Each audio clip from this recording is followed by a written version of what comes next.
ራስን ከራስ ማዳን በሚል ሐሳብ አብረን የጌታን ቃል እንከፋፈላለን። በህይወታችን በጣም ማለት ሁላችንም ማለት ነው ሁላችንም ከምንቸገርበት ትልልቅ ችግሮች መካከል ይሄ የትልቁ ትልቅ ነው። ራሳችንን ከራሳችን ማዳን እና ከባድ ችግር ነው። ይሄንን በጣም የሚገርመው ማሰብ ራሱ ያቅተናል። ራሳችንን ከራሳችን ማዳን የሚለው ነገር ትርጉሙም ይቸግረናል፣ ማሰቡም ይቸግረናል እና የሁላችንም ፈተና ነው። የኛም ያገልጋዮች በተለይ ደግሞ ያገልጋዮች የበለጠ ይመስለኛል ሳስበው። ብዙ ጊዜ ህይወታችን ለሌላው የመኖር ስለሆነ ቆም ብለን ስለራሳችን የማሰቢያ ጊዜዎቻችን እየጠበቡ ነው የሚሄዱት። አገልግሎት በሰፋ ቁጥርና ራስን ከራስ ሌላው የሚያስቸግረን ለኛ አገልጋዮች ምንድነው መሰላችሁ? ራሳችንን መንፈሳዊ አድርገን እንቆጥራለን እና ለስህተት እንደምንጋለጥ ብዙ ጊዜ አናስብም። ግን የሁላችንም ችግር ነው እና ግን ያው ባለማይም ንግግር እንደሚባለው ራሱን ያሸነፈ ጀግና ነው እንደሚባለው ትልቅ ጀግንነት ግን ራስን ከራስ ማዳን ነው። ትልቅ ማስተዋል ይጠይቃል። የእድሜም ክልል የለው፣ በየትኛውም እድሜ ክልል ነው እና ኃይል እስካለ ድረስ ራሳችንን አቅቶን በሆነው ነገር እጅ እስካልወደቅን ድረስ ራሳችንን ለራሳችን ማዳን ነው የሚቀናን እንጂ ራሳችንን ከራሳችን የማዳን ነገር ስለሌለ ደግሞ ቸርች ውስጥ የሚበዛ ይመስለኛል።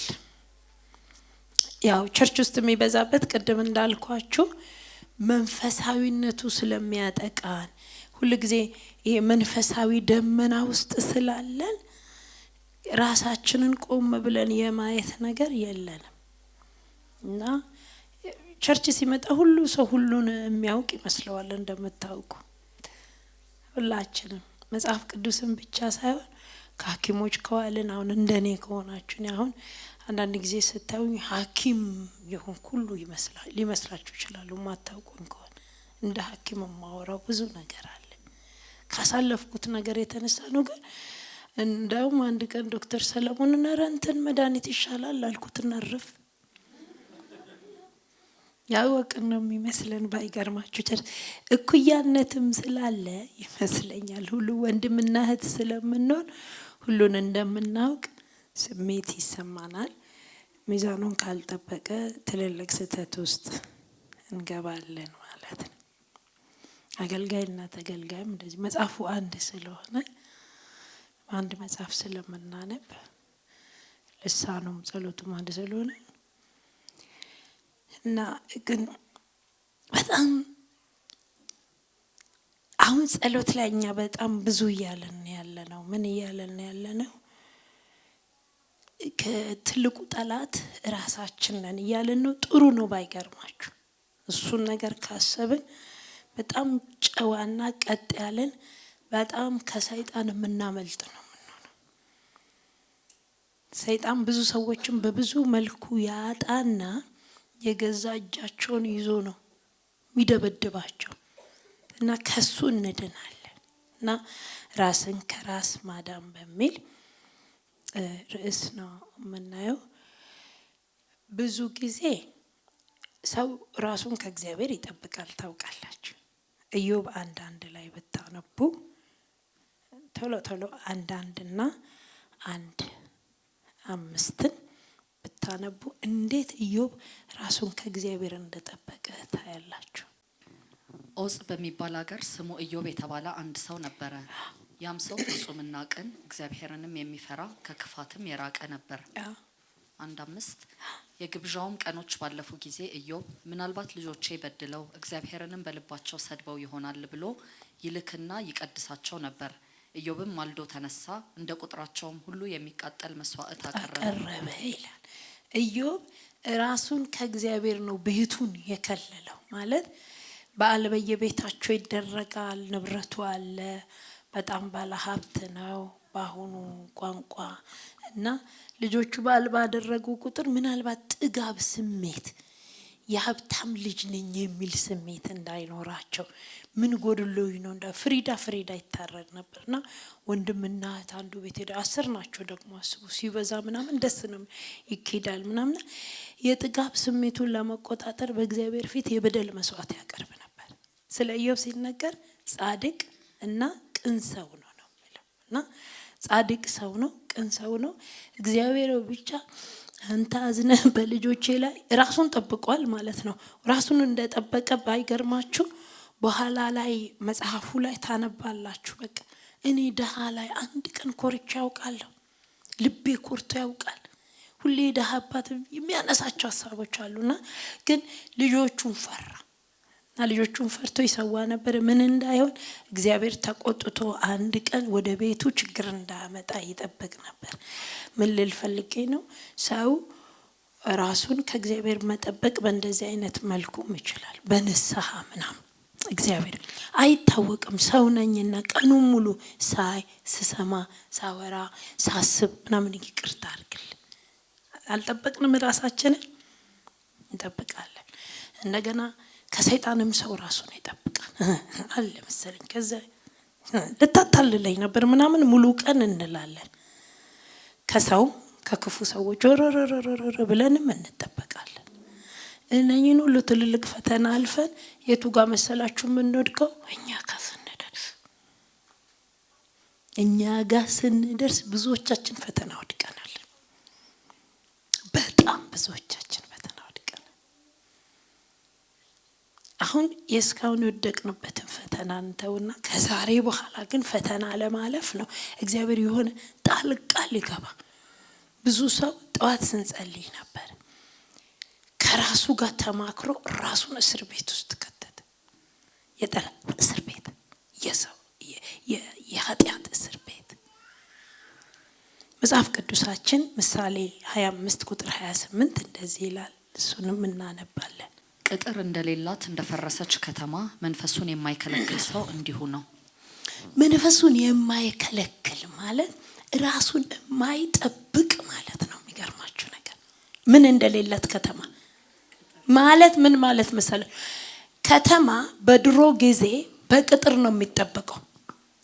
ቅጥሩ ላይ ነው የማማ ጠባቂዎች ጉበኞች ይባላሉ። ጉበኞች ቅጥር ላይ ሆነው ነው ማን መጣ ይባላል ወሬ ያቀብላሉ። ደህንነቶች ማለት ነው። እና እዛ ቅጥር ላይ ቆሞ ነው የሚጠብቁትና ቅጥር ግጥም ተደርጎ በር መዝጊያ ሁሉ አለው። ራሱን የማይጠብቅ ሰው ቅጥር እንደሌለው ከተማ ወይንም ጠባቂ እንደሌለው ምንም ያደርግ ራሱን የማይጠብቅ ሰው በራሱ የራሱን መሪ ይዞ የሚነዳ ሰው፣ ነዳጅ የሚሰጥ ሰው፣ ማርሽ የሚቀይር ሰው፣ ስሜቱ የሚነዳውን የሚያደርግ ሰው፣ ሲከፋው በደንብ በመከፋቱ የሚሄድ፣ ሲደሰት በደንብ በመደሰቱ የሚሄድ ሁሉ መንፈሱን የማይቆጣጠር ሰው ማለት ነው። ደስታ የሚነዳው ሐዘን የሚነዳው በስሜቱ ዓለም ውስጥ የሚኖር ሰው። አይገርማችሁም? አልተፈቀደልንም። ለስሜታችን ዓለም እንኳን እንዳንኖር የተፈቀደልን አይደል ማለት። ስናዝን መጽሐፍ ቅዱስ እኮ ብታዝንም ይለናል እኮ ያስረዳናል። ገብቶቻል? ሰው ሞቶብናል እኮ እያለቀስን እኮ ነው እኮ። ግን ሰው ቢሞትብም እንደ ልትቆም ይገባል። አያችሁ? ሲገዛ አይገባም ይለናል መጽሐፍ ቅዱስ እኮ። በልካል ስንደሰትም ብርቅርቅርቅርቅም ስንል አራት ብረቅረቅ ይለናል። ሁሉን ተቆጣጣሪ ነው። ራሱን የማይገዛ ሰው ከተማ እንደሌለው ከፈለገ ውሻ፣ ከፈለገ ግመል፣ ከፈለገ አህያ፣ ከፈለገ ጅብ፣ ከፈለገ ውሻ፣ ድመት፣ ውሻ ምንም የሚገባ የፈለገው ሰፈር የሚያልፍ ሰው ብሎ የሚመጣው ነፋስ ሁሉ አጭሎት የሚሄድ ሰው ይላል። አንድ ጥግ ይዛል፣ የሆነ ጥግ ስር የሆነ ደግሞ ደስታ ውስጥ ይከበባል። የትኛውም እስር ቤት ለእኔና ለእናንተ አይፈቀድም። የተለያየ የደስታ እስር ቤት እንዳለ ታውቃላችሁ። ደስታ እስር ቤት፣ ደስታ ክልል፣ ከደስታ ይወጣል። ክርስትና ጠንካራ እድገት፣ ማደግ፣ የመንፈስ ማደግ ካልሆነ ከባድ ነው። ስለዚህ ቅጥር እንደሌላት ከተማ አትሁኑማ። አንተ ራስህ እግዚአብሔርን በንስሐ አሸንፈ ሊሆን ይችላል። ሰይጣንን በተቃውሞና በጾም ጸሎት አሸንፈ፣ ሰዎችን በመራቅ አሸንፈ ይሆናል። አንተን ግን ካንተ እንዴት ታርቀዋለህ? አንዳንድ ጀግንነቶች አሉ ውስጣችን፣ ያልተሸነፈ ማንነቶች አሉ። ቤት ውስጥ ያልተሸነፈ ማንነት የትም ቦታ መሄድ አብሮን ነው የሚንቀሳቀሰው። አብሮን እኮ ነው። ምን አሁን እኛን ከኛ ማን ይለይልናል? ማንም አይለይልንም። የስብከት ናዳ ቢወርድባችሁ፣ የትንቢት ናዳ ቢወርድብን በፍጹም አንችል። ግን ከራሱ ለማዳን የወጣ ሰው ግን ይድናል። መጠጊያው ማን ይሆናል መሰላችሁ? እግዚአብሔር ይሆናል። ጠዋት እንደጸለይን እግዚአብሔር በልዑል መጠጊያ የሚኖር ልዑል ቁርስ ተበልቶ ማይከድበት፣ ልዑል ምሳ ተበልቶ ማይከድበት፣ ልዑል እራት ተበልቶ ማይከድበት፣ ሁሉ ጊዜ የሚኖር መኖሪያው ያደረገ ማንን? ልዑልን ራሱን መጠጊያ ያላደረገ። ወገኖች ሰይጣን ሊዋሰን ሲፈልግ ወደ ራሳችን እንደሚመልሰን ታውቃላችሁ። በጣም የተውሶ ዕቃ ይመቸዋል ሰይጣን። አሁን እኮ እኛ በጣም አይገርማችሁ? ከሰው ራሳችንን ከሰይጣን እንከለክላለን፣ ከዚህ ዓለም እንከለክላለን፣ ራሳችንን ከራሳችን ደግሞ እንከለክላለን። ተው እንለዋለን። ራስን ከራስ መጠበቅ ስንል ጠዋት አብረን የጸለይን ትንሽ የተረዳን ይመስለኛል። ከራስ ጥበብ፣ ከራስ እውቀት ያዋጣኛል ልክ ነኝ ከምንለው ራስን መጠበቅ፣ ልኮቻችንን አምጥተን እግዚአብሔር ልክ ውስጥ ስክሪን ማስደረግ። እግዚአብሔር ይሄ ነገር ልክ ነው አስገቡት፣ እያኝ እስቲ ፈትሽኝ ማለት እኮ የእግዚአብሔር ፈቃድ እንትኖች ሆነን እኮ አይደለም ወገኖች። እግዚአብሔር ይፈልገው ይሆን አይፈልገው? በጣም ዋጋ እኮ ያስከፍላል። እፍፍ አድርገን ላጥ አድርገን መብላት ያለብንን ነገር ይፈልገው ይሆን አይፈልገው ይሆን ማለት ይልኝ አንተ ፈትሽልኝ ነው የምንለው። በራሴ ምን አልደገፈም፣ እውቀት አልደገፈም፣ በራሴ ጥበብ ጠዋት ተናግሬ ምናምን እሺ ምናምን እሺ ካናዳ ላጥ ምንድነው ችግሩ? የምን እስረኛ መሆን፣ የምንፈልገው ማድረግ፣ የምናስበው ማድረግ ይቻላል። ሁለቱም ግን ያው ውጤት ላይ ግን ይለያያል። ሁሉ ነገር በውጤት ነው የሚያለያየን። የእግዚአብሔር መጽሐፍ የሚለው አሁን አትለያዩም፣ ውጤት ላይ ግን ትለያያላችሁ። የምድርም ውጤት አለው፣ የሰማዩም ውጤት አለው። በነገራችን ላይ ከራሳችን ምርጫ እኛ አሉ እስራኤላውያን ተነስ የሳሙኤል ልጆች ጉቦ በሊታ ፍርድ የሚያጣምሙ ምናምን ሆነዋል፣ የሚዋሹ ሆነዋል። ምን ይሻላል? ንጉስ ምረጥልን። ምን ነው በልጆቹ ምክንያት ንጉስ መምረጥ ሰበብ አገኙ። ሰበብ በነገራችን ለመሸፈት ስንፈልግ ሰበብ ብዙ እንዳለ ታውቃላችሁ። ልጆች ከቤት ውስጥ መሸፈት ሲፈልጉ እንጃስ ልክ ስገባ ማሚ ብቻ ፊቷን ክስትርትር ታረግብኛለች። እኔን ስታዩ ግልፍ ወንድሜ ላይ እኮ ደህና ናት። እኔን ስታይ ብቻ እና ምን ይሻላል አባቴ ስትሉ ቤት ተከራይቼ ብወጣ ይሻላል።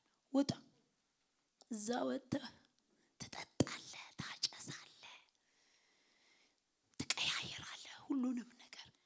ዋጋህን ደግሞ አብረህ ታገኛለህ። ዋጋ ላይ ነው የምንል። እናንተ አሁን ኮሌጅ እስክትገቡ ድረስ ፊትን አታጥቁርብኝ ሲል ወላጅ እሺ አጠቆርኩኝ። ቆይ ኮሌጅ ደርሷል ይላል።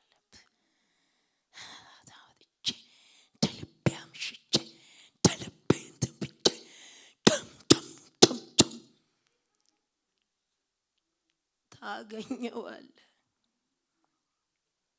አንድ ትልቅ ሰው አንድ ቀን የኛን ልጆች ሲመከር እንዲህ አለ። አንድ ጓደኛ ነበረን አለ። ታስሮ ወላጆቹ ጋር ከርሞ ያው ታስሮ እንግዲህ አጠጣጣ ጭስ ምናምኖች አጥና ምናምኖች ናቸው። እዛ እንትኑ ደረሰና አዲስ አበባ ዩኒቨርሲቲ አብረን ገባን። ለሊት እየወጣ ይጠጣዋል አለ። የሚፈልገው ሁሉ አለ። ተው ፈርስት ሴሚስተር ሰከንድ ተው አንደኛ ዓመት ተው ሁለተኛ ዓመት 3 4 ሞላ አለ። ያጫጭሷል አለ። ተንቀደ የመጀመሪያውን አለፈ። ብቻ በአጠቃላይ በስንተኛው ጊዜ እኔ ፒኤችዲን ሰርቼ ደብረ ዘይት አገኘሁታል። አስታወስከኝ አለ። አላስታወስኩትም አለ። እቴ አንተን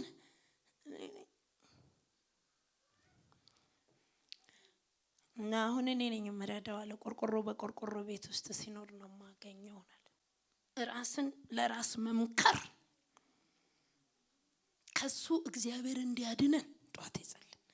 ሌላው ራስን ከራስ ማዳን ምን እንደሆነ ታውቃላችሁ? እግዚአብሔር በሰጠን ነገር ላይ እግዚአብሔር የሰጠንን ነገር አለአግባብ መጠቀም፣ እግዚአብሔር ለፈለገው ነገር አለማዋል። ራስን ከራስ ማዳን ስንል ይሄንን ማለታችን ነው።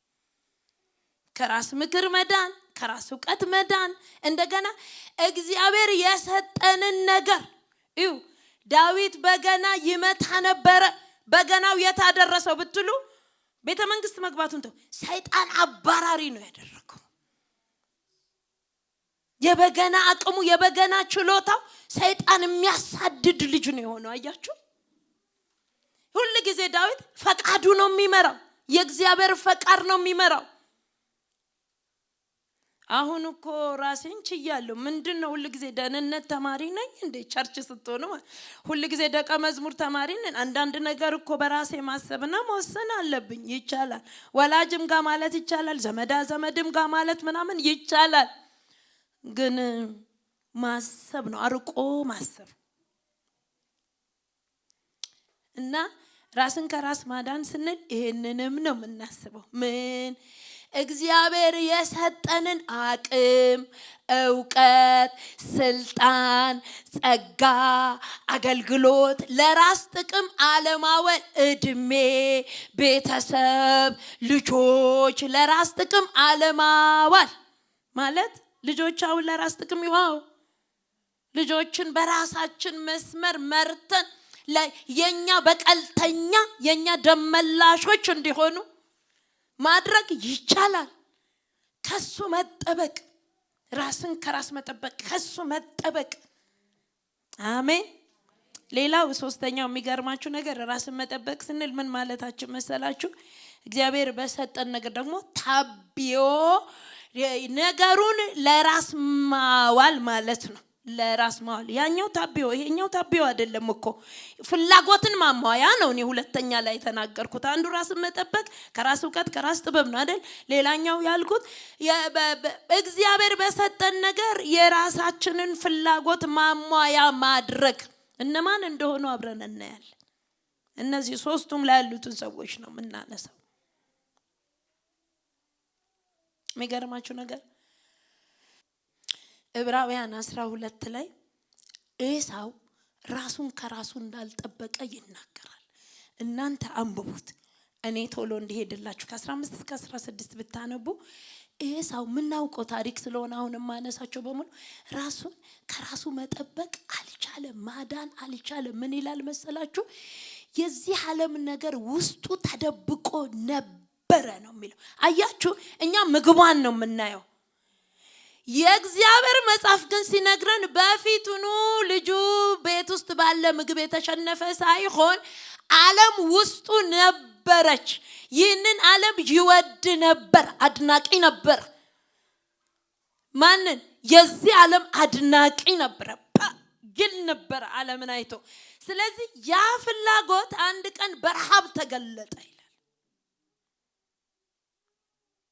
የሚገርማችሁ ካሁንኛ ምን ጸልየው ማለዳ በተለይ ይሄ ምናምን እኮ የምንለው እኮ አንዳንድ ፍላጎቶችን ነው ከውስጣችን እየነቀለ ያወጣ ያለው ሰው የማያየው አንዳንዱን እኛ ማናውቀው ነገር እኮ ነው ያወጣልን ያለው ቀን የሚጠብቅብንን አንድ ቀን ትንሽዬ ረሃብ ላይ ሊያገኘን የሚፈልገው ኤሳውም ወይ እናንብብ 12 ዕብራውያን 12 ከ15 እስከ 16 የእግዚአብሔር ጸጋ ለማንም እንዳይጎድለው ብዙዎችም የሚረክሱበት አንድ መራራ ስር ወደ ላይ አንድ መራራ ሁለት አይደለም አንድ ይበቃል ውሸት ከሆነ አንድ ይበቃል ቅናትም ከሆነ አንድ ይበቃል እሱ ነው ይዞን የሚሄድ የሆነ ክፉ ምኞትም ከሆነ አንድ ይበቃናል እሱ ነው ይዞን የሚሄድ እሺ ወደ ላይ በቅሎ እንዳያስጨንቅ ሴሰኛም የሚሆን እንዳይገኝ ወይም ስለ አንድ መብል በኩርነቱን እንደሸጠ እንደ ኤሳው ለዚህ ዓለም የሚመች ሰው እንዳይሆን ተጠንቀቁ ለዚህ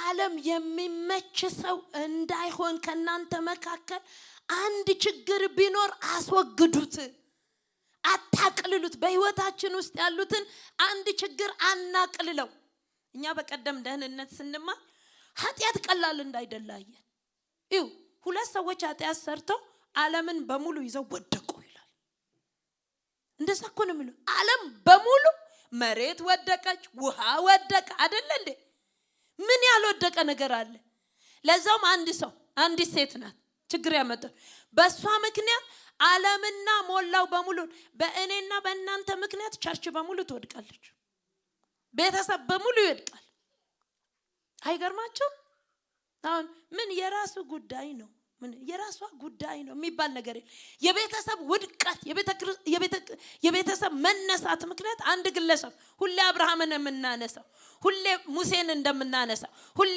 ኖህን እንደምናነሳው አንድ ኖህ ዓለምን አጥለቅልቆ ዓለም አቀፋዊ ነበር ይባላል ዓለም አቀፋዊ ውሃ ዓለም አቀፋዊ ሰውን ሁሉ እስከጠፋ ድረስ ዓለም አቀፍ ውሃ ነበር ዓለም አቀፍ ውሃ በአንድ ሰው ምክንያት ላይ እግዚአብሔርም ኖህን አየ ይላል አይገርማችሁ ኖህና ሚስቱን አይደለም የሚለው ኖህን አየ በፊቱ ሞገስ አገኘ ከላይ ወደ ታች ሲያይ አንድ ሰው አንተ አንድ ብቻ ለቤተሰብ በረከት እርግማን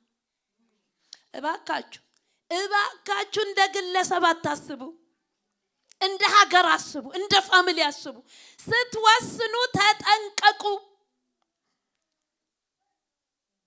እንዴት ነው ውሳኔ ቀላል የሚሆነው ቀጣይ ውጤት እንዴት አይጠበቅም ውጤት ወገኖች አንዳንዶቻችን እኮ የሰው ህይወት ነው ምን ሰዋው በመነሱነው ውሳኔ የቤተሰብ ሙሉ ህይወት እኮ ነው ምን ሰዋው ታታ አንድ አባት የሚወስነው ውሳኔ አንዲት እናት የምትወስነው ውሳኔ ለልጆች እንደ አንዳንድ ወላጆቻችን እኮ የደገሙልን ትምህርቱ ይግባ የተባለ እኮ የእድሜ ልክ ታንዛኒያ ላይ አንድ ወደ ሌላ ሀገር ሊሄድ የመጣለች መንገድ ላይ ወርቆ ተገኝቶ ብቻ የስደቱም እንትን ተካፋይ ስለነበረን መጣና ጸሎት ጀመርንለት ለልጁ ስንጸልይ ልጁ አንድ ቀን ከኤፕላስ ውጪ አምጥቶ አውቅም የመጨረሻ ውጤቱ 99 ነው ከግሬድ 1 ጀምሮ እስከ ዩኒቨርሲቲ ድረስ ማስተርሱን ሰርቷል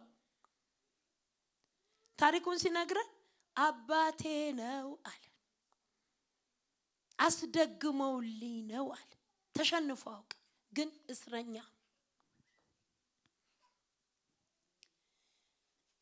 አላውቅም ከዛ በኋላ ወገኖች መናፍስቶቹ ሲጮሁ ጩኸቱ ራሱ ይዘግ የብዙ ህዝብ ጩኸት ነው ያላችሁ መናፍስት ምን ማረግ አሰበ ማሳበድ አሉ ትምህርቱ እኮ ገብቶታል እኮ ልጁ እኮ ከባድ ተማሪ ሙር እኮ ነው ግን ሊያብድ ነው ወደ አእምሮ ትንሽ ጊዜ ታገልን ጤነኛ አእምሮ ኖረው ከዛ በኋላ ግን መንፈሱ ስቃይ እኛ አባት ስቃይ ለልጃቸው ሰጡ አንድ ስለዚህ ኃጢያትን አናቅልል ኃጢያት ቀላል ነው ምንም የለበትም አትበሉ ዛሬ ምንነካት ነገር ነገ ብዙ ዋጋ ታስገኛ ደህንነት ስንማር ሰሞኑን ሚልኮልን አነሳን ሚልኮል በልቧ ዳዊትን ናቀችው ምን አለበት አንዳንዴ በህይወታችን አይሆንም እግዚአብሔር ማህፀኗን ዘጋው አናውቀውም እኮ ስለተጻፈ እኮ ነው ያወቅነው። ሚልኮልም አታውቅም። ያን ዘመን ብዙ ምርመራ፣ ብዙ ሐኪም ቤት እንግዲህ አስቡ። ሚልኮል የንጉስ ልጅ ነው ተደርጓል። መፍትሄ አልተገኘበትም። ግን የአንድ ቀን ጉዳይ ነው። የአንድ ቀን ኃጢአት፣ የአንድ ቀን የአካል ንክኪ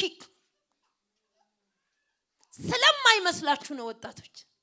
የአንድ ቀን የአካል ንክኪ ብዙ ነገር በስተጀርባዋል እንደምንካፈል ታውቃላችሁ።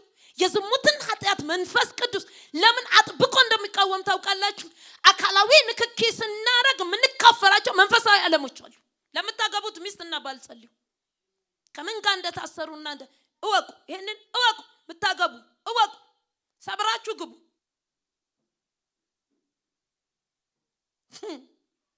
ምን አይነት መንፈሳዊ እስራቶች አናው ያንዳንድ ኑሮ ችግር አካላዊ ንክኪ እንደሆነ ወቁ። ልዩ መንፈሳዊ ዓለም አይደለም ማስተማሩ። ሄዱና ቆሮንቶስን አንብቡ። ስለ ዝሙት የሚናገረው ዝም ብሎ እንዳይመስላችሁ። አካል ላይ ምናደርጋቸው የምንፈጽማቸው ድርጊቶች ምናልባት 50-60 ዓመታችንን የሚበላ ነው። ሰውነትን በቅድስና መጠበቅ ምናልባት 50-60 ዓመት የክብር ህይወት መኖር ነው። ጌታ ይቅር አይልም ወይ? በጣም ይቅር ይላል። እሱን ስለ ትናንት እንድትጸጸቱ አይደለም ወገኖች። ሁሉ ጊዜ እግዚአብሔር ስለ ዛሬና ስለ ነገ ብቻ ነው የምናገረው። እሺ ትናንተኛ ለመጥበስ እግዚአብሔር ባህሪው አይደለም፣ ማንነቱ አይደለም። ግን ከዛሬ ጀምሮ ግን ተጠያቂ ነን ማለት ነው። ኃጢአትን አትድፈሩት፣ ኃጢአትን ራቁት፣ ኃጢአትን ሽሹት፣ በጣም ሽሹት። ክፉ ነው። ከሰይጣን የባሰ የሰይጣን መገኛ ቤቱ ቢሮ ኃጢአት ውስጥ ነው ያለው። ቢሮ ምንም ፊርማ ልትከለክሉት አትችሉ። ሐዋርያው ጳውሎስ የመጨረሻ ቅጣት ያደረገው ከመንግስተ ሰማያት ያስወጣው መሰላችሁ? መንግስቱን ውረስ፣ በዚህ የለም ቀልድ አለ። ነፍስን ለሰይጣን መስጠት አገልጋይ ሆኜ አልሞክረውም አለ። አይፈቀድለትም። እውነቱ ልኩም እዛ መድረስ አይችልም። የሚያጸድቅና የሚኮንን እግዚአብሔር። ነገር ግን አለ ሐዋርያው ጳውሎስ ስጋውን ግን ለመቀለጃ ሰጥቼዋለሁ። የፈለገውን ያድርግም። ከባድ እኮ ዓለም እናንተ የእግዚአብሔር ልጆች ያለንበት ዓለም ከባድ እንደሆነ ስለማታውቁ ስላልተረዳችሁ ነው እኮ። ከዛስ ከፈለክ እንትን በሽታ ግደለው፣ ከፈለክ አሳብደው፣ ከፈለክ አፈራስ በላው፣ ከፈለክ ቆሻሻ ለቃሚ አድርገው፣ ከፈለክ ተጨናቂ ሰው አድርገው፣ መድኃኒት ዋጪ አድርገው ብሎ አሳልፎ ሰጠሁታል። ኃጢአት ይህንን የሚያክል ቅጣት እንደሚያመጣ ስለማናውቅ ነው። አገልጋዮች ቤተክርስቲያን አንድን ሰው አውጥታ አሳልፌ ሰጥቻለሁ፣ የኛ ቤተክርስቲያን አባል አይደለም፣ አገልጋያችን አይደለም ስትል ቀላ ነው ደስ እና እኔ እኮ ሳቄን ነው የሚያመጡ። እና አሁን እስቲ በዚህ በኩል እንትን ቸርቻል፣ በዚህ በኩል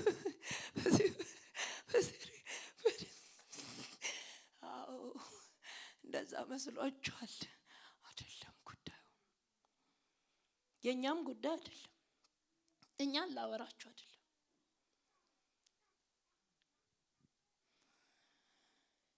በጣም እኮ መስመራችን ወገኖች ቀጥ ያለ ነው። በጣም ቀጥ ያለ ነው። ኃጢአትን አንናቅ። ኤሳው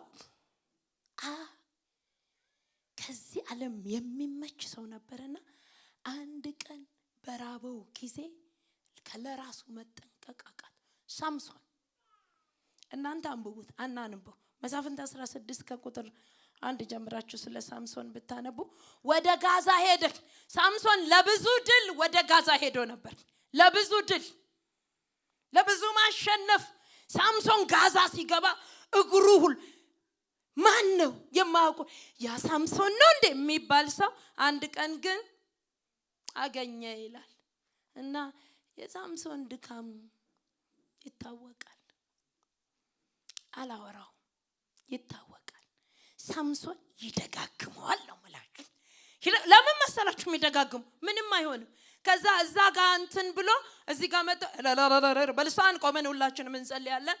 ጌታ መንፈስ ያሳየኛል ማለት ምንም ቀላለው ሲያየው ቀላል። ወይ ለካ እኔ እኮ ያኔ ኃጢአቷን ቀጥቅጦኝ በስማ እኔ ማይኩን ዛሬ አልይዝ ምናምን ብዬ ሲሄድ አጋንንቱ ተረፈረፈ። ይቻላል ሲለው ሲደጋግመው ደሊላ እጅ ወደቀ። አልተጠነቀቀም። ራሱን ለማዳን አልተጠነቀቀም። ሳምሶን ራሱን ከራሱ ሊያድናል ነዳው። ይነዳል። እናንተ ሳምሶን ምን እንዳረገ ታውቃላችሁ? የተሰጠውን ኃይል ለፍላጎቱ ማሟያ ያደረገ። ማትቀበለው ሴት አልነበረችው። ማይቀበላችሁ ወንድ የሌለባችሁ፣ ማይቀበላችሁ ሴት የሌለባችሁ ሁሉ እኔ ተቀባይነት መልኬን ይሁት እስቲ ዲግሪን ይቱ ስራይ ምናምን አው ይቻላል። ተቀባይነት አላጣም አለ ሳምሶን።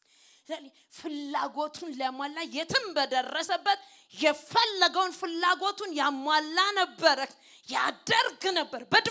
በነገራችን ላይ ሳምሶን በተፈጥሮው ደፋር። ሳምሶን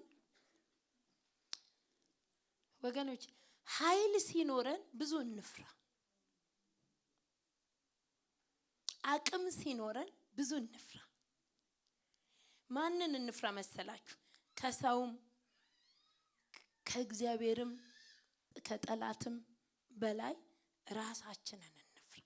የሆነ ነገር ሲኖር ሳምሶን ሁሉ ጊዜ ኃይል አለው፣ ደግሞ ደፋር ነው። ድፍረት የጸጋው ስጦታ ነው። ታውቃላችሁ? ድፍረት የጸጋው ስጦታ አይደለ? በዛው ጸጋ ስጦታ ነው ኃጢአትንም የደፈረው። ደፈረ ኃጢአት ያለውን ብቃት ለራስው ጥቅም ማሟያ አደረገ። ሳምሶን መላሽ እስከማይኖረው ድረስ እናት አባቱ ናዝራዊ ማለት ለእግዚአብሔር የተለየ ማለት ነው። ለእግዚአብሔር የተለየው ሳምሶን ጊዜን ማን ሳምሶንን ይናገራል? ወገኖች አንዳንዶቻችንን ከቤት እስከ ደጅ እኮ የሚናገረን የለንም። ተፈርተን ተከብረን ነው። በነገራችን ላይ በደንብ አንድ የእግዚአብሔር ልጆች ስሙኝ ወገኖች፣ የተከበርን ሆይ በጣም ራሳችንን እንፍራ። ተናጋሪ የሌለን ሆይ በገዛ ንብረቴ፣ በገዛ መኪናዬ፣ በገዛ ደሞዜ፣ በገዛ አካሌ የምንል ሆይ በገዛ ጸጋዬ፣ በገዛ ቤተ ክርስቲያኔ ራሴ በመሰረትኩት አረ ድንበር አይጣስም። ለድንበር ደግሞ ነፍስ ናት የምትመከር። አቼ አርፈሽ ቁጭ በይ ቁጭ ምናምን ካላለች ነፍስ ቀዝቃዛ ናት ብታይ ጥጋቧ ቶሎ ነው የሚመጣው አይባልም። በገዛ አሁን ሬሳ ጋር ሄዳችሁ የተገነዘ የገዛ መኪና የታለ የገዛ ጸጋ የታለ ምንም አይመልስም። እንደዛ እኮ ነው የምንሆነው አንድ ቀን እና በገዛ እንትኔ አይባልም። በገዛ አካሌ ምንም ነውር ነው። በገዛ ቤቴ በጣም ነውር፣ ህግ መጣስ ነው። የገዛ ቤት አለን እንዴ? እንዲያትበሉኝ የለንም በሉኝና አድገሟት አላላችሁም? የለንም።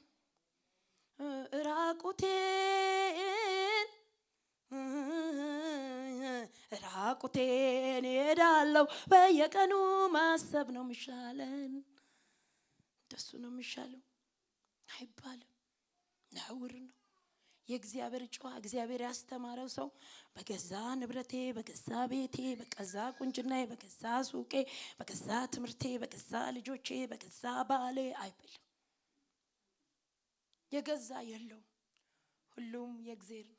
እኔ አላውቅም ይላል። አይቀርም ደሃው እኔ አላውቅም ምን አውቅ ብላችሁ ይሄም የጌታ እኔ ከታም ጥቼ ሰጣለሁ እኔም ብሎ ሰጪ አይ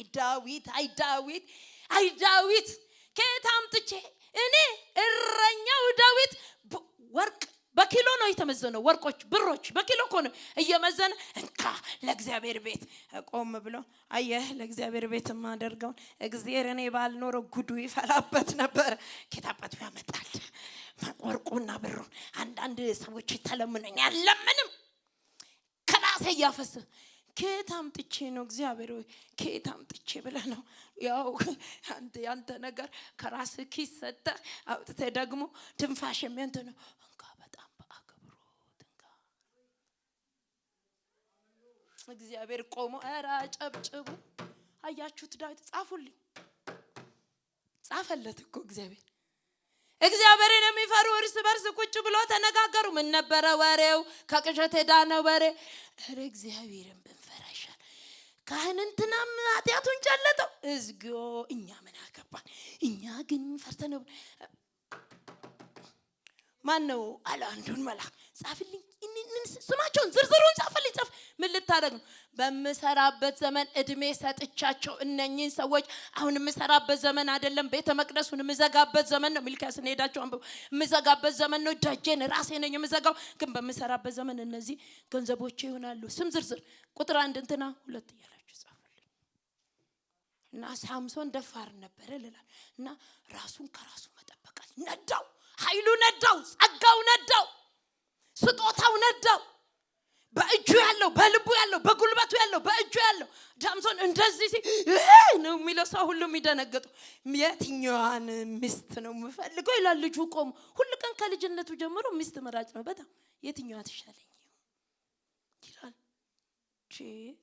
እግዚአብሔር ሆይ ማን ይሻለኛል አረ ሳምሶን ጋር ተዛይለው ምን እኔ እንደዚህ ያላረግም ምናምን ይየለው ሄዶ አንበሳ ይገነጣጥልና ሙት ነገር ለናዝራዊ በመሰረቱ ሳምሶን መውደቅ የጀመረው የዛ ቀን እንደሆነ ታውቃላችሁ የሞተ ሬሳ አይነካቀን ናዝራዊ ሬሳ አይነካም ሬሳ የነካቀን ማነው እሱ አለ ደሞ እንደ ጀግንነት ታወራለህ ሳምሶን ከሞተ አንበሳ ውስጥ ጥፍጥም ያወጣ ዘራፍ ሳምሶን ይላል እዴ ኃጢአት ያኮራ ውድቀት በውድቀት ሲኮራ እንኳን አላወቀውም ኮራ ያን ቀን ውድቀት ጀመረው ከዛ በኋላ ያው እንደምታውቁት ሳምሶን ስለዚህ ከራሱ ተው ሳምሶን ተው አንተ ናዝራዊ ነህ የተመረጥክ ነህ እግዚአብሔር ለልዩ ስራ ከማይወልድ ማህፀን ያወጣ ምላር ተንዱ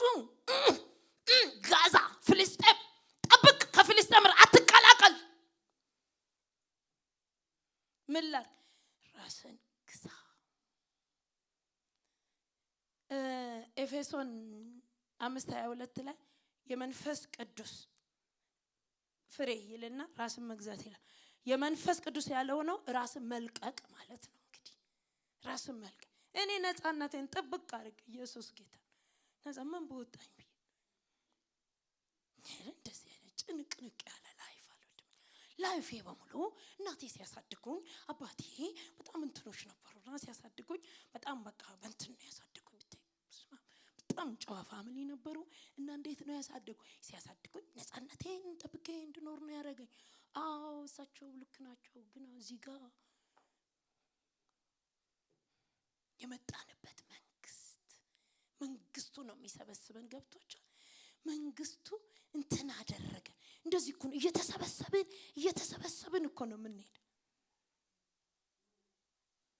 እና ሳምሶን ራሱ እዩን አንዝቼ ልጨርስ ሁለተኛ ነገሥት ምዕራፍ 10 ቁጥር 29 ላይ እሱ ማንበብ ግዴታ ነው ራሱን ሳይገዛ ራሱን ከራሱ ማዳን ያቃተው ጀግና ሰው በጣም የእግዚአብሔር ልብ ያሳረፈ ሰው ግን ተብሎ እንዴት እንደሚጻፍ ይሁት ሁለተኛ ነገሥት ምዕራፍ 10 ቁጥር 29 ነገር ግን እስራኤልን ካሳተው ከናባጥ ልጅ ከኢዮርብዓም ኃጢአት ትንሽ ከፍ በይልኝ እስቲ ልብሱንም አወጣላቸው እዩም የሬካብም ልጅ ኢዮናዳብ ወደ በዓል ቤት ገቡ የበዓልንም አገልጋዮች መርምሩ ከበዓል አገልጋዮች ብቻ በቀር እግዚአብሔርን ከሚያመልኩ ወገን በእናንተ ዘንድ አንድ እንኳን እንዳይኖር ተመልከቱ አላቸው የሚቃጠል መስዋዕትና ሌላ መስዋዕትም ያቀርቡ ዘንድ ገቡ እዩም በእጃችሁ አሳልፌ ከምሰጣችሁ ሰዎች አንድ ሰው ያመለጠ እንደሆነ ነፍሱ በዚህ ነፍስ ፋንታ ትሆናለች ብሎ በውጪ 80 ሰዎችን አዘጋጅቶ ነበር የሚቃጠለውንም መስዋዕት አቅርበው በፈጸሙ ጊዜ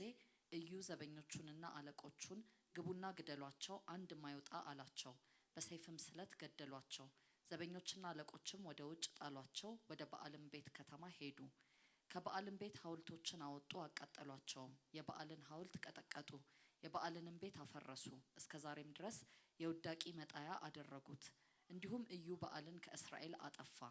ነገር ግን እስራኤልን ካሳተው ከናባጥ ልጅ ከኢዮርብዓም ኃጢአት በቤቴልና በዳን ከነበሩት ከወርቁ እንቦሶች እዩ አልራቀም። እግዚአብሔርም እዩን በፊቴ ቅን ነገር አድርገሃልና በልቤም ያለውን ሁሉ በአክዓብ ቤት ላይ አድርገሃልና ልጆችህ እስከ 4 ትውልድ ድረስ በእስራኤል ዙፋን ላይ ይቀመጣሉ አለው። እዩ ግን በእስራኤል አምላክ በእግዚአብሔር ሕግ በፍጹም ልቡ ይሄድ ዘንድ አልተጠነቀቀም። እስራኤልንም ካሳተው ከኢዮርብዓም ኃጢአት አልራቀም። እዩ ራሱን ለማዳን ምንም ጥንቃቄ አልተጠነቀቀም ነው የሚለው። በየትኛውም ትርጉም ብታዩ አልተጠነቀቀም። ራሱን ከራሱ ማዳን አለ። እዩ ታውቃላችሁ እግዚአብሔርን ከባድ ሐዘን ያበረደ ሰው፣ ኤልዛቤልን የምታክል ንግስት የፈጠፈጠ ሰው፣ ትልቅ የምድር መንግስት ሳይሆን የሰማዩን መንግስት የተቆጣጠረች እኮ ናት ኤልዛቤል። የእግዚአብሔርን መንግስት ያበላሸች ሴት እኮ ናት። ከራሷ መንግስት አልፋ የራሷን መንግስት ያቋቋመች ሰማያዊው ዓለም ላይ በሌላ በተቋቋመ መንግስት የምትንቀሳቀስ ሴት ናት። የብዙ ነቢያትን አንገት አስቆርጣለች። ብዙዎችን ልብ ሰብራለች። ብዙ ቤት አስለቅሳለች። አምልኮተ እግዚአብሔርን ብልሽቱን አውጥታለች። ከእግዚአብሔር ይልቅ በዓል እንዲመለክ አስደርጋለች። አክዓብ ባሏ ደግሞ የራሱ ውሳኔ የሌለው ሰው በሚስቱ የሚነዳ ሰው ነበርና ተነድቶ እሷ ያለችውን ሁሉ አድርጓል። ግን በጣም የሚያሳዝናችሁ ነገር ይሄ ታላቅ ሰው የበዓልን ነቢያት ያረደ ሰው ኤልዛቤልን ማስወገድ የበዓል ምናምን እኮ ብቻ እኮ አይደለም። ምን እንዳደረገ ታውቃላችሁ? ገብቶ ኢዮርብዓም አስታወሳችሁ? ልክ ሰለሞን ሲሞት ልጁ ሮብዓም ነው የነገሰው ሊነግስ የተነሳው። እግዚአብሔር ግን በሰለሞን ያዘነውን ሐዘን ነው ሌላ ባሪያ አመጣለው የሰለሞንን ባሪያ ብሎ ኢዮርብዓም ከሸሸበት ከግብጽ ገብቶ ነው ቦታ ያዘው። ያስያዘው ግን ምንም አይደለም፣ የእግዚአብሔር ሐዘን ነው። እግዚአብሔር በሐዘን ቦታ ከመያዝ ያድነን። አሜን። ማለት በሐዘን እግዚአብሔር ካደረገ አይቀር እግዚአብሔር በዘመናችን ሁሉ ከሳኦል መንፈስ ከአሳዳጅነት መንፈስ ያድነን። ባይሆን ተሰዳጅ ያድርገን።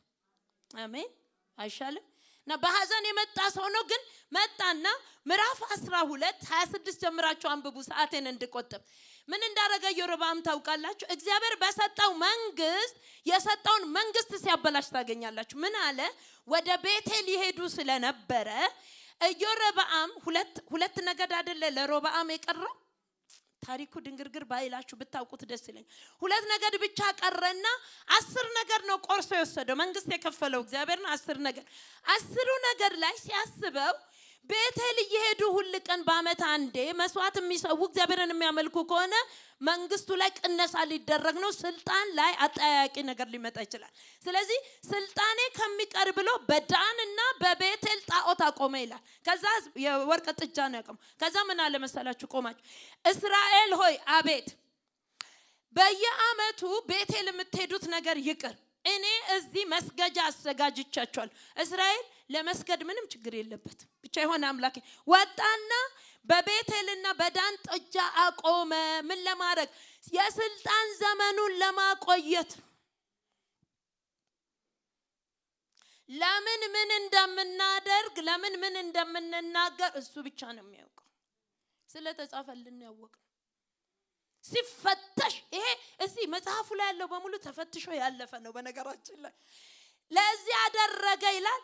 እዩ በተነሳ ጊዜ የኢዮርብዓም ኃጢአት ከባድ ኃጢአት ነው። የዘር እግዚአብሔር ምን አለ? ኢዮርብዓምም ቤት ዘር ትውልዱ አንድ እንዳይቀር አለ። እዩ የኢዮርብዓም ኃጢአት ፋሚሊ በሙሉ ዘር ትውልድ ስንተኛ 7ኛ ትውልድ ጋር ይድረስ ብቻ አላውቅም። እግዚአብሔር መጣና መታው አለው። ማን ብድግ አለ? እዩ ነው ብድግ ያለው። እዩን ቀባው ሳይፈራ። ኤልዛቤል አስደንጋጭ ሴት ናት። ነይ አውርድልኝ አለው። ፈጠፈጣት። የእግዚአብሔር ቃል በኤልያስ የተነገረው ተፈጸመ። ይህን የጣዖቱን አስወገደ። መሰዊያውን አፍርሶ ጥጃውን ተው። አያስፈራ? መሰዊያውን እኮ አፍርሷል፣ ግን ጥጆቹ ወርቅ ነበሩ። አሳስተውታል ማለት ነው። በወርቅ የተለበጡ ጥጆችን አየና እቺ እንኳን ችግር የለውም፣ እኛም ቤት እኮ ጀግናው እዩ ይሄው የማረከው ተብሎ ይቀመጣል ብሎ ይሆን አልተጻፈም። ግን ወርቅ ነበርና ወርቆቹን ተዋቸው። ስለዚህ ይላል። በነገራችን ላይ እግዚአብሔር አጥፉት ሲለን እኮ የማናጠፋው ነገር የለንም። ስናጠፋ በነገራችን ላይ አንዳንዴ የሚበጠብጠንን ጭምር እንደሆነ ታውቃላችሁ።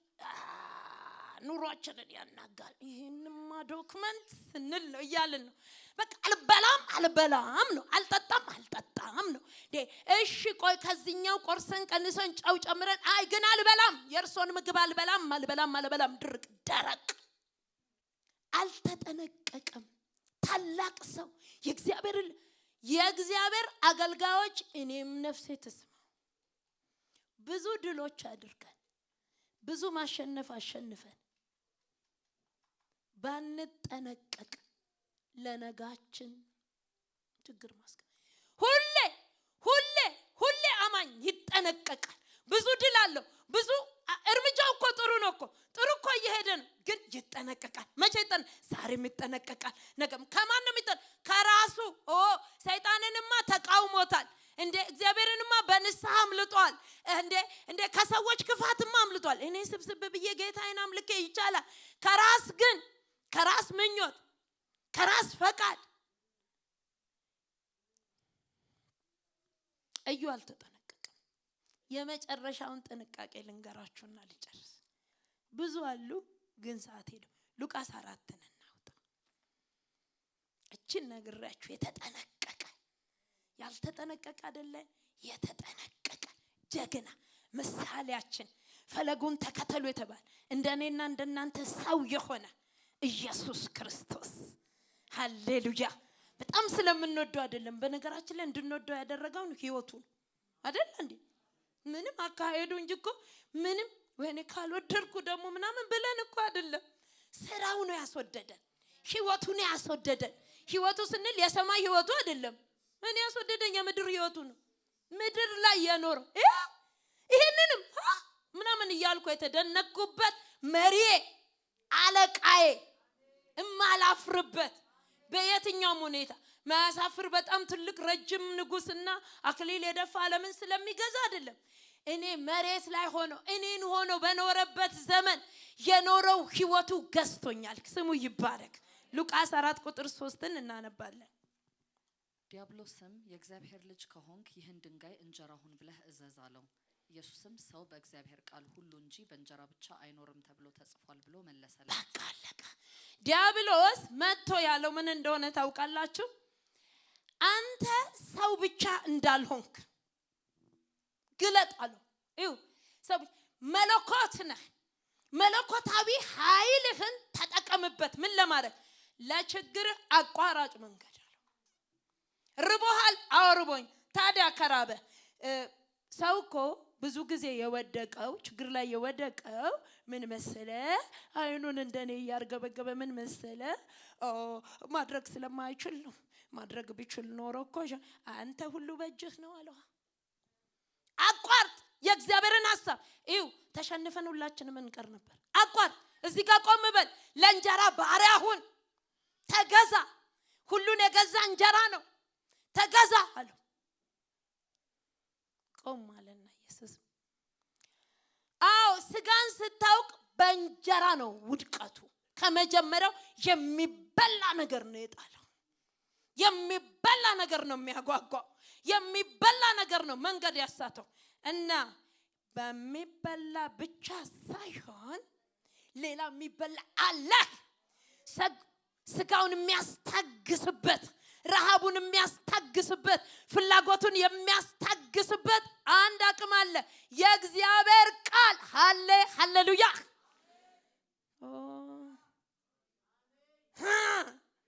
እናንተ የእግዚአብሔር ቃል ስሜትን ይገዛል። የእግዚአብሔር ቃል አእምሮ የዋዠቀበትን ህይወት ይገዛል። የእግዚአብሔር ቃል ለችግር መፍትሄ ነው። ሰው በእንጀራ ብቻ አይኖር፣ በምን? በእግዚአብሔር ቃል ይኖራል። ሰው አትችልም። እሺ አትችልም። በቃ እሺ መለኮቱን ተውና ሰው በመሆን አሁን አጥወልውሎ ትወድቃል። አጥወልውሎኝ አልወድቅም። ሉቃስ ሲያልቅ ምን እንደሚል ታውቃላችሁ? በእግዚአብሔር ኃይል መንፈስ፣ ሃሌሉያ፣ በኃይል መንፈስ፣ በመንፈስ ቅዱስ ኃይል ወደ ገሊላ ወረደ። በእንጀራ ኃይል አይደለም፣ በውሃ ኃይል አይደለም፣ በመንፈስ ቅዱስ ኃይል። መንፈስ ቅዱስ ለስጋ ኃይልን ይሰጣል። መከራው ብቻችሁን ከሆነ ትቸገራላችሁ። አንዳንድ መከራ ውስጥ ያላችሁ መከራ ብቻችሁን ከሆነ ይቸግራል። ለዚህ ነው ሐዋርያው ጴጥሮስ ይህ መከራ በስጋችሁ ያመጣችሁ ጣጣ ከሆነ ጸጋ እየለመናችሁ፣ ከእግዚአብሔር ጋር ከሆነ ግን መውጫ አለው፣ ኃይል አለው። አንዳንድ ችግሮች ከእግዚአብሔር ጋር ከሆነ የምንጋፈጠው ኃይል አለው። ኃይል ይሰጠናል። ጀግና አድርገን ውድቅድቅድቅ ብለን ዝለን ተዝለፍልፈን። ስለዚህ ሰው በምን ብቻ አይኖርም፣ በእንጀራ ብቻ አይኖር። ተቆጣጠረው፣ ራሱን ከራሱ አዳነ። አያችሁ? አቢውዝ አድርገው ምኑን? መለኮታዊ ኃይልህን ለራስ ጥቅም፣ ለችግር ተጠቀምበት። ብዙ ሴት እህቶቻችን መንገድ ላይ ስናገኛቸው ያው መልክ አለኝ በመልኬ ራሴን ላድን ብዬ ነው ይላሉ። ልክ ነው፣ ይቻላል። ቁመና አለኝ በቁመናዬ፣ እንትን አለኝ በእንትን አላደርገውም አለ ኢየሱስ። መለኮት አይደለ እንዴ? ውይ እስቅብሃለሁ። ሰው ብቻ ርቦሄል ድንጋው አላደርገውም። የእግዚአብሔርንም ፈቃድ አላቋረጥም። አቋራጭ መንገድን አልጠቀም። ዮሐንስ 7 ላይ ምን ይሉታል? ወንድሞቹ ናቸው። እናንተ አንብቡት ከአንድ ጀምራችሁ። ሰው ወንድሞቹን ገና አላመኑበትም ነበርና ወደ ዳሱ በዓል ውጣና ራስን ገልጠ ተአምራት አድርግ አሉት ይላል። ራሱን ግን ከራሱ ያዳነን አላደርገውም። ተአምራት ማድረግ እችላለሁ ግን አላደርገውም። በጣም አገልጋይ ስትሆኑ የሚፈትናችሁ ነገር ቃል ማካፈል ትችላላችሁ፣ መጸለይ ትችላላችሁ፣ ትንቢት መናገር ትችላላችሁ አይደል? እስቲ ጌታ የሚለኝ ምንድነው? ጌታ የሚለው ግጭታችን የሆነበት ምን? ጌታማ አገልግል ነው። ናና ቤቴ ጸልይ፣ ቤቴ ነይና ጸልይ፣ እጅ ጫኝልኝ፣ አገልግኝ፣ አገልጋይ ሁን።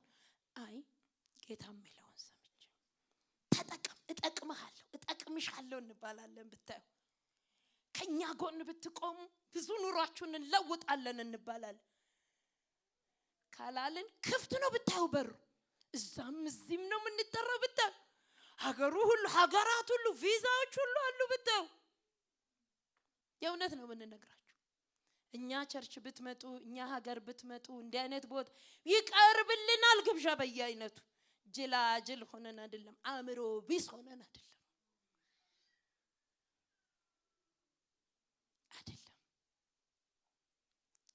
የተሰጠን ነገር በተሰጠን አግባብ ባለው ቦታ ላይ ለማዋል፣ የተሰጠን ጤና፣ የተሰጠን እድሜ፣ የተሰጠን ውበት፣ የተሰጠን ገንዘብ፣ የተሰጠን ጸጋ፣ የተሰጠን ንብረት አግባብ ባለው ቦታ ላይ ካልዋለ ራሳችንን እየገደልን ይሆናል። እንጸልይ።